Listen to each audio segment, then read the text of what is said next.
Welcome everybody, this is Pray 714, and we are just in a prayer movement that's really joining with millions of other Christ followers around the world as we are praying at 7:14 in the morning and 7:14 at night for our nations, our state, our communities, and our very own lives. And I'd like to encourage you, man, to continue to persevere. As a matter of fact, I want to draw your attention to James chapter 1, verse 2, when he actually addresses this. He says, "Consider it pure joy, my brothers, whenever you face trials of many kinds, because you know the testing of your faith," and man, many of us, we're feeling that testing. The testing of your faith works perseverance.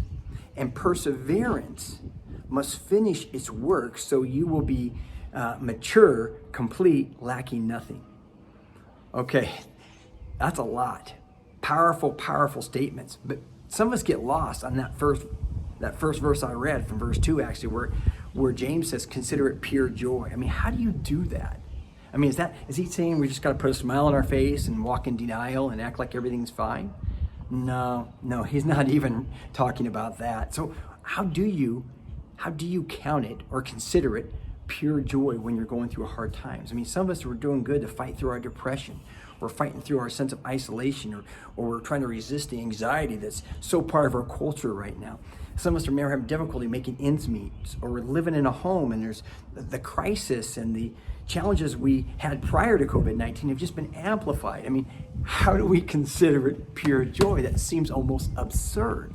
Well, here's what you and I need to understand. James is saying, in the midst of the crisis, get perspective.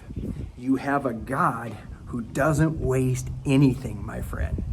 And he wants to take everything you're going through to help deepen your faith in him, your trust in him, so that when we come out of this, you're a greater man or woman of faith. I mean, wouldn't it be so sad that if we just try to tread water, get through this, and just hope we get through it, and maybe we're the same person that we were?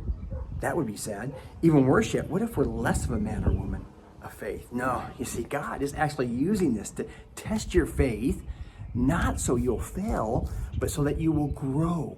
You see, resilience is something that God wants every Christ follower to have. He wants you to have greater resilience. And that doesn't happen unless your faith is having to be exercised. And so it is, my friend, it's perspective here that lets us find joy amidst this difficult time. And I really believe God wants to plant some seeds of joy in your soul, even right now, because this is your opportunity to shine. No matter how difficult it is, you can rejoice that God is at work in your life. I love how the New Living Translation actually words this. It says, "Dear brothers and sisters, when troubles of any kind come your way, consider it an opportunity for great joy." My friends, this is your opportunity. In fact, when the aftermath of this is done, you're a greater man or woman of faith than you were when it started. I love you. I'm praying for you. You're not alone.